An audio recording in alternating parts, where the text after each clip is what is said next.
Come. You'll witness things strange, unexpected, mysterious, but not to be denied. Join me now and take one step beyond. Around the lives of all great men, history weaves romantic and colorful stories. Many are based on fact, and some are pure imagination. There are many wonderful stories told about the man who, for one terrible and momentous winter, occupied this house. But none is so little known or awe-inspiring as the events that took place here one evening. Our very existence, as well as our future, is largely dependent on that remarkable night of decision. Sure, Gypsy. We'll all die sooner or later. But what about those supply wagons from Easton? Do they bring in good salt pork to fill our bellies? Fresh clothes to put on our backs?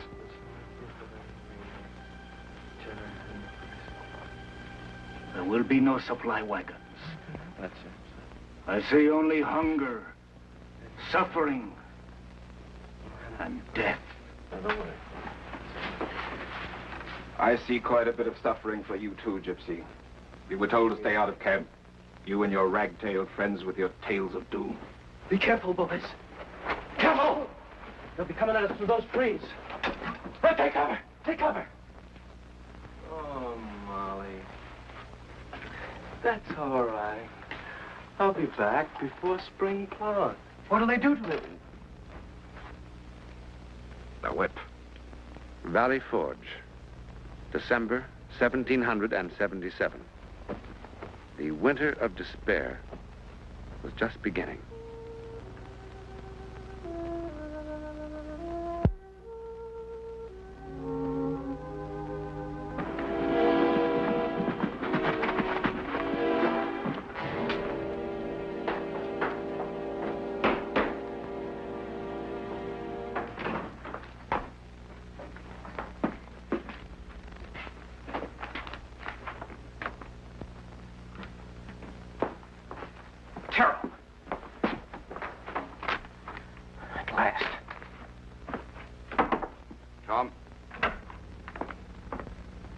Just returned from Easton, sir.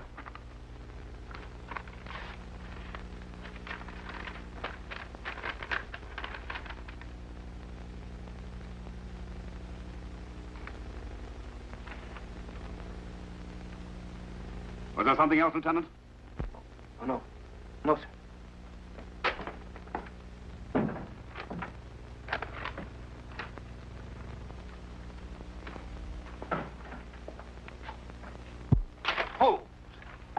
Expect us to go on fighting without food and supplies? That is precisely the point, Colonel. I believe those supply wagons were deliberately canceled. Supplies are ample, but a large element in the Continental Congress would like us to give up. This is a form of persuasion. Persuasion? The British are tired of this war, too. Congress has been contacted by agents of the British with an offer that grants every one of our demands. Everything except independence. And is Congress ready to settle for that? A good many gentlemen in the Congress are. In the face of it, sir, why do you go on? Are you ready to give up, Colonel?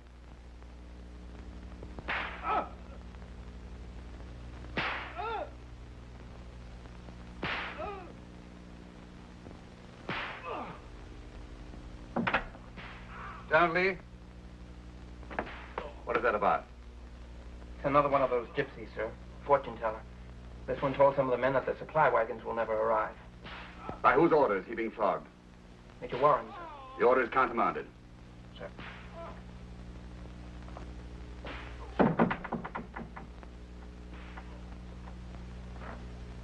Certainly you don't put any credence in that sort of thing, Danforth. Well, no, sir, but... He could have learned about those wagons in 100 different ways. General, this group that wants to quit, just how important are they in Congress? Very important. They're still considerably in the minority, but They are making themselves felt. They even asked me for support. You?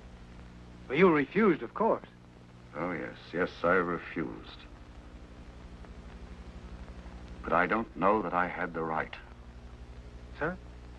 There are 12,000 men here in rags, Colonel, and starving.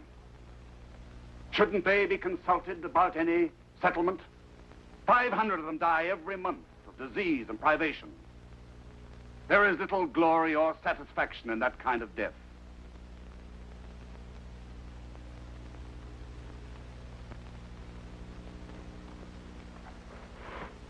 But then, of course, there are the dead.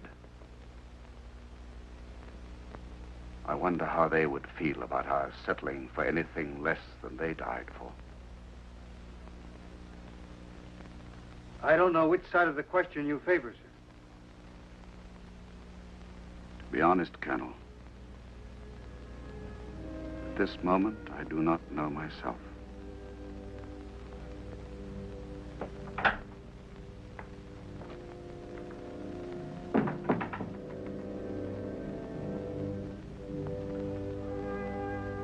I do not know myself.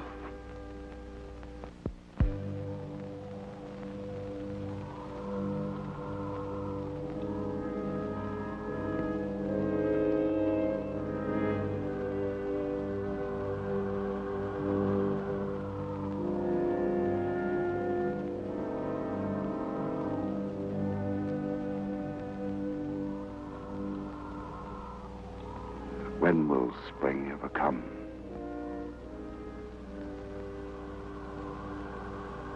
Oh, God, do I have the right to decide the fate of so many, of so much? Help me. Help me.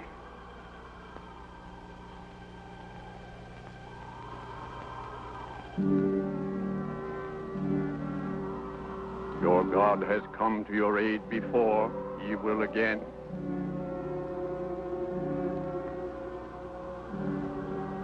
I am Otumkas, chief of Shawnee. Otumkas. 22 summers have come and gone since we met. Battle of Monongahela. Yes, of course. July 1755. I was leading a detachment of Virginians under the command of General Braddock. Redcoats stood tall in sunlight like field of dry corn waiting for harvest night. Yes, it was a slaughter. We lost half the entire British colonial army that day.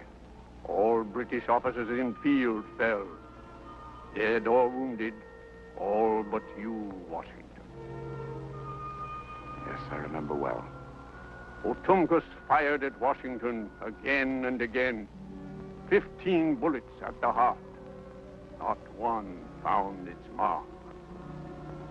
It has caused Otumkas much wonder. I was very fortunate that day. Not fortune. The Great Spirit protected Washington that day for good and great purpose. I wish I could believe that. Believe it.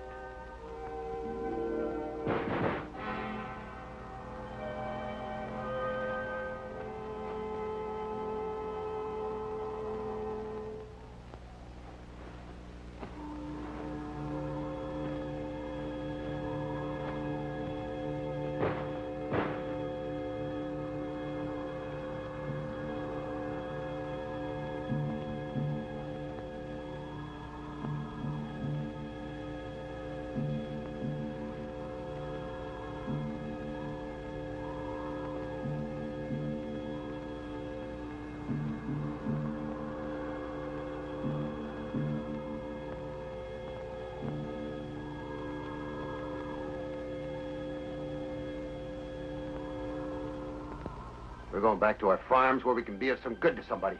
You will be shot down before you can get 100 yards. Maybe, but it's better than slow starvation for a lost cause. We're going home, General. We found out the gypsy was right about those supply wagons, too. We're going home. I go. Go. If we have sunk to the level of animals, turning one upon another, then perhaps our cause is already lost. They're coming through the trees. Hold.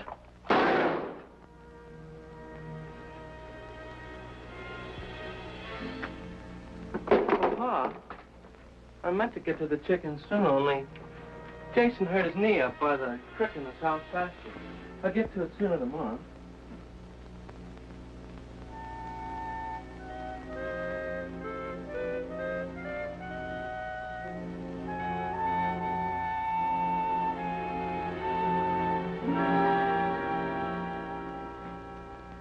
I have never considered myself a mystic, mon general. But I can find no ready explanation for what impressed that Indian so profoundly. What he said about that battle was all the truth, was it not? Oh, my dear Lafayette, he must have been just a creation in my own troubled mind. He must have been. There were no footprints in the snow. And Otumkas is supposed to have died in his own village 2 years ago. What if he did? What if he did? That bullet hole in your cloak would be proof of his belief in your invulnerability. His belief? A man dead 2 years? We're talking nonsense. An hallucination caused by remembering an impressive day in my youth. How many battles have you been in, mon general? Oh, scores, perhaps hundreds. Eh bien. How many times have you been wounded? Never. Oh, this has been a day of madness. First me, then you. The gypsy's predictions. Visit from a dead Indian.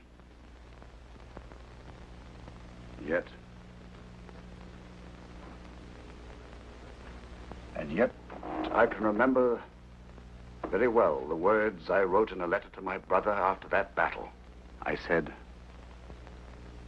by the all-powerful dispensations of Providence, I have been protected beyond all human possibility and expectation. Beyond all human possibility. I agree. My dear Lafayette, you are an incurable romantic. Mon general, I am a Frenchman. But why should Providence choose me for favors?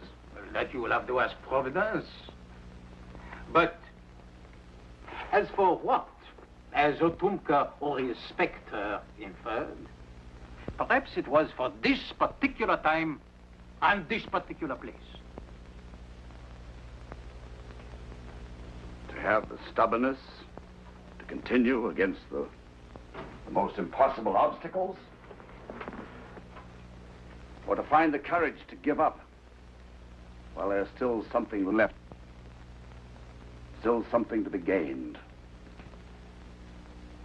When I face the facts with a cold eye, I know, and you do too, that if the British persevere, we shall eventually be crushed by sheer weight of numbers and a bottomless exchequer. Unless your nation enters the war. And that is a fact. And can you promise me that France will come to our aid? I cannot promise that. But I have every hope that... Every hope? What is your latest information? If it's the same as mine, all indications are to the contrary. At the moment, yes. But... This dispatch just arrived, sir.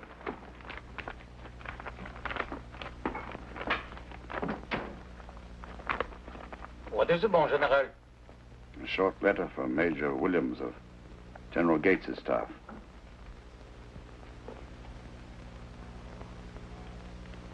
As a friend and admirer, I feel it my duty to report that a letter to General Gates from General Conway contained the following paragraph.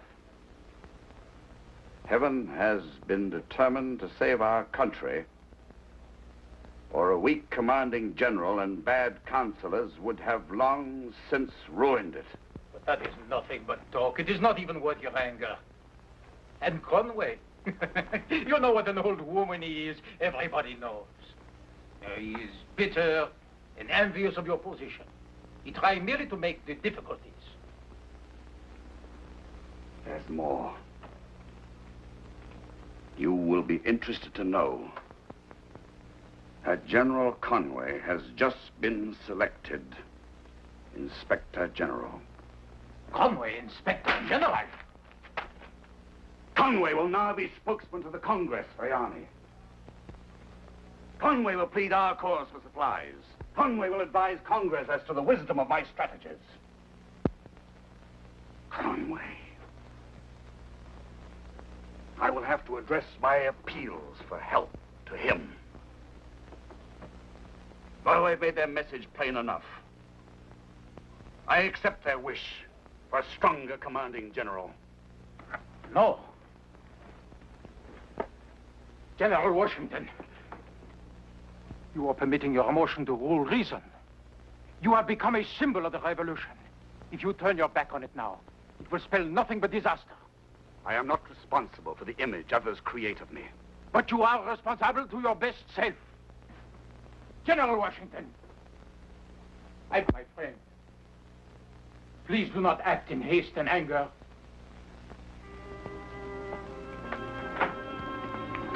Lee? Sir? Every officer on my staff is to be here for an urgent meeting at 9 sharp. Yes.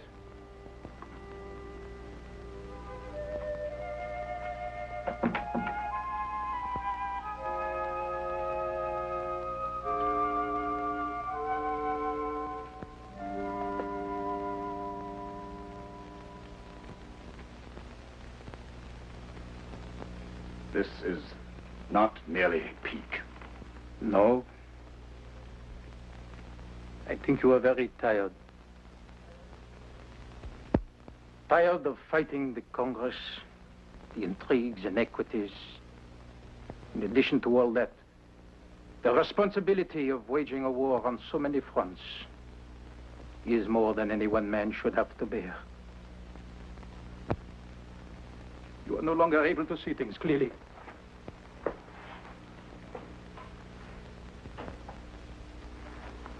General Washington, I regret this more than I can say. But I realize that once you have made a decision, it is hopeless to try and dissuade you.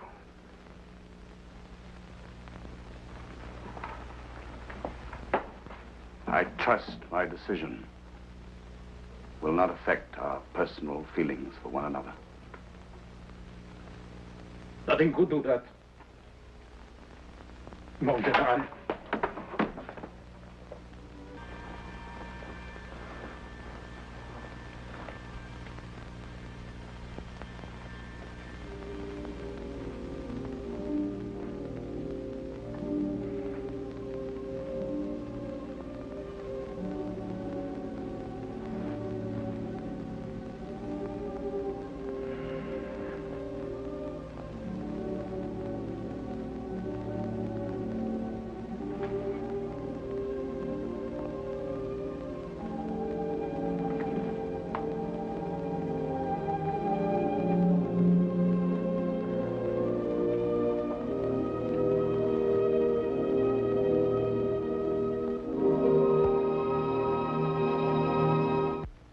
Principally a matter of discipline, as I see it.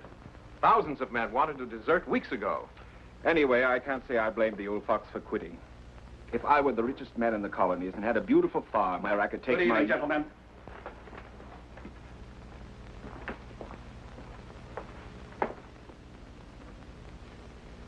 I would like each of you to consider ways and means of building the morale of the men under your command. Projects to keep them busy. To achieve the highest level of preparation for our spring campaign. Spring campaign? But I thought... You thought what, Major? Well, I assumed that your plans were... that is, I assumed that your mood was... Pardon me, sir, but we are despairing of the future. If you know something, if you are free to tell us the basis of this sudden optimism. Some news about the French, perhaps. News of a victory in the north. There is no news, Colonel, good or bad. We must make our own good news. But I can say, I am now confident that this war will end in our favor. And with complete victory. Victory? But surely, General... The meeting is adjourned, gentlemen.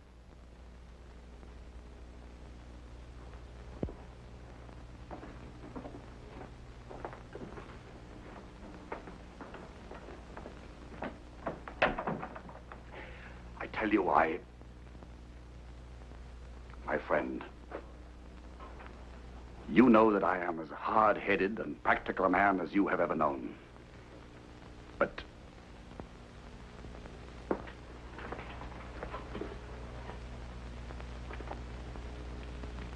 I was sitting here like this.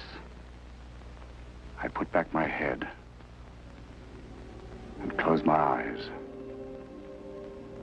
But it wasn't just a dream. Because when I opened them, it was still there. I saw our nation victorious. I saw it grow in size and power to become the major force for good on this earth. I saw it.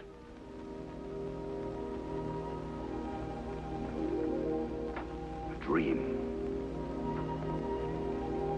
A vision.